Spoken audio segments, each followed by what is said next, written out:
Stemelin pour l'accueil de ce séminaire dans le cadre de cette formation qui va porter sur la thématique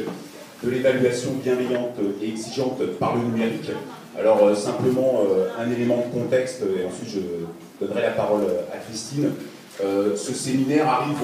à point nommé au bon moment puisqu'on est vraiment à la croisée des chemins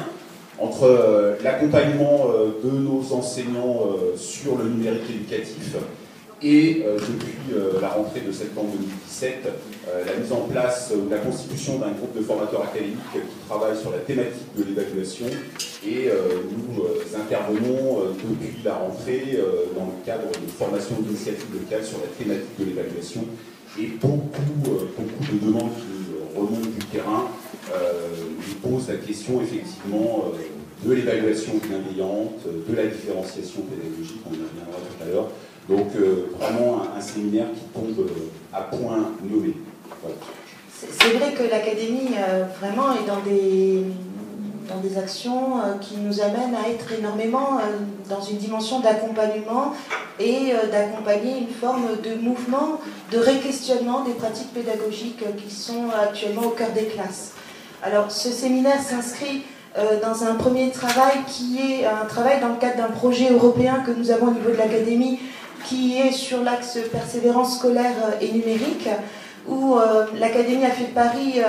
quand le recteur Pécou était là, que le numérique allait aider au cœur des classes, au cœur de la pédagogie, à renforcer l'ambition scolaire, la confiance en soi, et un des axes de travail est évidemment l'évaluation bienveillante. Donc c'est vrai que la DAN a travaillé depuis 2 ans, 3 ans sur cette question de l'évaluation au cœur de la classe par des outils nouveaux. Aujourd'hui, vous allez avoir des chercheurs qui vont vous présenter des observables, des outils, des pratiques qu'ils ont eu l'occasion de développer et sur lesquels ils ont eu l'occasion déjà d'avoir des réflexions de recherche, des témoignages, pour nous aider aussi à mettre le pied de côté de nos pratiques pédagogiques. Donc on a ce premier projet qui est Numavenir, où on a effectivement aussi développé un outil numérique d'évaluation bienveillante avec un cahier des charges en intercatégoriel. Donc je salue les chefs d'établissement qui ont participé avec nous à ce travail-là.